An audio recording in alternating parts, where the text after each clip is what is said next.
欢迎来到新闻和活动频道，请订阅和分享已更新有关当今最着名明星的最新信息。程磊被30个导演拒绝的6年，靠攻上脚翻身的非顶流逆袭密码。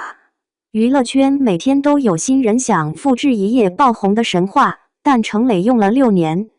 这个1993年出生在东莞，毕业于河北美术学院环境设计专业的非科班演员，在入行后的6年里，经历了连续被30个导演拒绝的低谷，也熬过了只有小成本网剧可拍的蛰伏期。直到2023年，他才凭借郭敬明执导的《云之羽》中攻上脚一脚，真正进入大众视野。表面看，这像是一个被看见的瞬间，但仔细回溯他的路径，会发现其中没有偶然。一个演员从默默无闻到被记住，需要的远不止颜值和运气。爆红的精确时刻，《云之羽》攻上脚为何成为破局点？很多人将2023年《云之羽》的播出视为程磊爆红的起点，但更准确地说，他的转折其实早就在酝酿。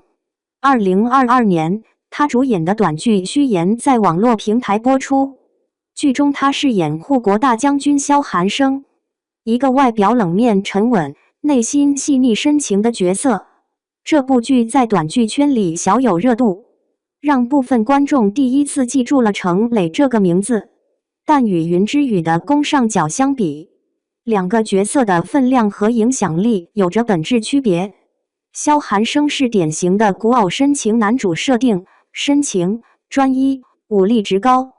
这类角色在短剧市场并不罕见，而攻上脚不同，这个角色一出场就带着睥睨万物的气场，眼神中既有冷漠杀意，又藏着不为人知的脆弱。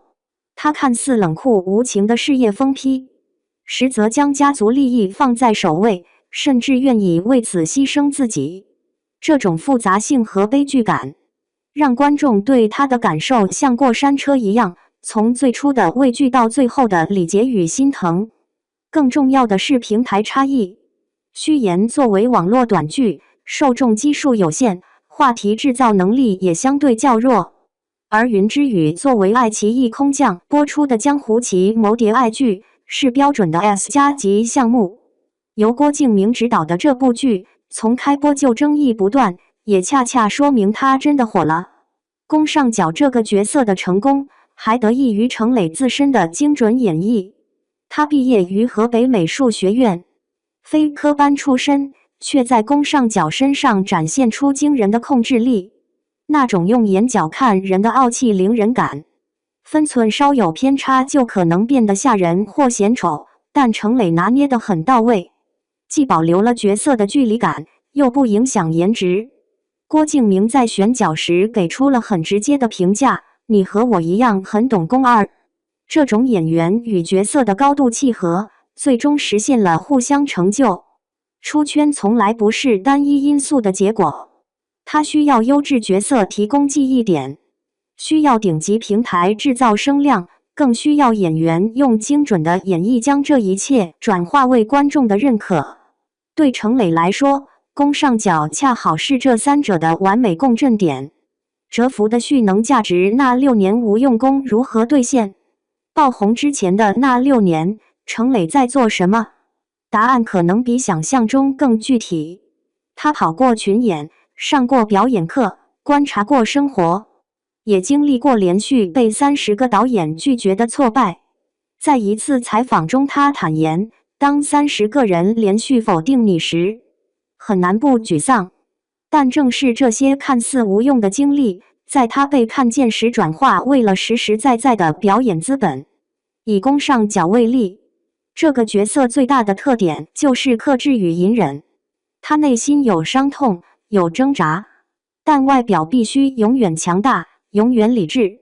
程磊在处理这种内外反差时，没有选择夸张的情绪表达，而是用眼神的微妙变化，嘴角的细微抽动来传递人物状态。这种精准的情绪控制能力，很难想象没有长期的观察和训练积累。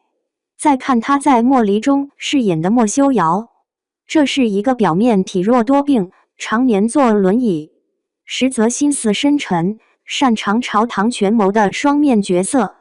由于大部分时间被框在轮椅上，无法借助肢体动作，程磊只能靠眼神、微表情和台词来传递人物从颓废到觉醒的层次变化。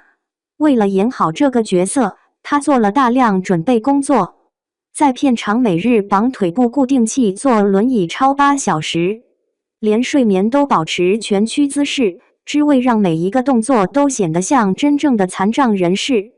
他还研究了大量关于身体残疾人士的纪录片，观察他们如何移动，如何发力，如何用眼神表达情绪。这种对角色的深度理解和共情能力，同样是长期积累的结果。程磊毕业于设计专业，本可以走一条相对安稳的职业道路，但他选择了演员这条更难的路。那6年里，他主动选择沉淀，而不是被动等待机会。很多演员在低谷期会陷入焦虑和自我怀疑，程磊也不例外。但他没有离开这个行业，支撑他的就是对表演的喜欢。他说过，做自己喜欢做的事情，一旦沉进去，都会慢慢成长，也会产生价值。这段话听起来很朴素，但放在那6年不断被拒的时间里，就能理解这个演员为什么还能坚持到今天。那段看似无用的时光，恰恰塑造了他区别于流水线演员的表演质感与角色理解深度，构成了其不可复制的隐形资产。逆袭的行业密码，程磊路径是可复制的公式吗？程磊的走红路径在娱乐圈并非孤立。仔细观察杨紫、赵丽颖等非资源咖的成名史，会发现一些共性规律。杨紫7岁出道，经历了童星转型期的尴尬，青春期时甚至被前辈说长得不够漂亮，不如好好学习。但她没有放弃，一直在各种边缘配角中磨练演技，直到凭借《家有儿女》后的多部作品重新被看见。赵丽颖同样是从配角做起，在《新还珠格格》中饰演乔儿后才逐渐获得关注，再到《陆贞传奇》《花千骨》实现突破。这些案例似乎可以总结出一个公式：演技长期积累加差异化关键角色加强势平台助推等于被看见的可能。将这个公式套在程磊身上，演技积累6年蛰伏期的系统训练与实践，从群演到短剧主演的层层递进满足，差异化角色攻上角这一非典型、有深度、充满故事感的配角，区别于常见的古偶男主设定满足。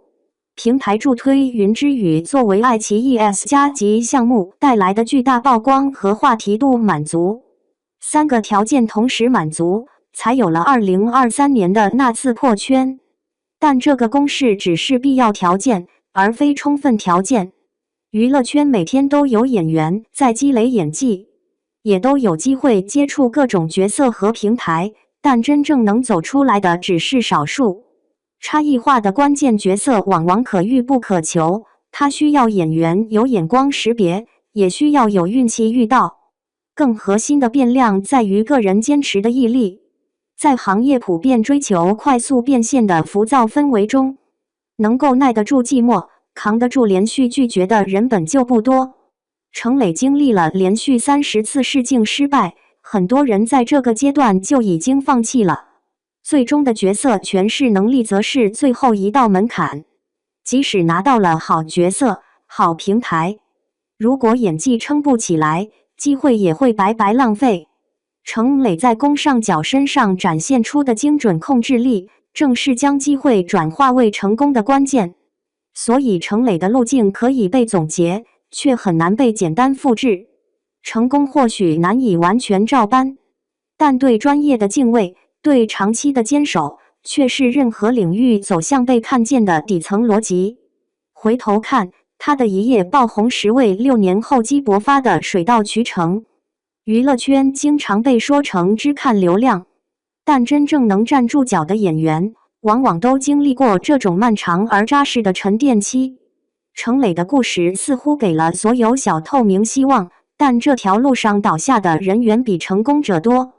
你认为他的逆袭最关键的一步是什么？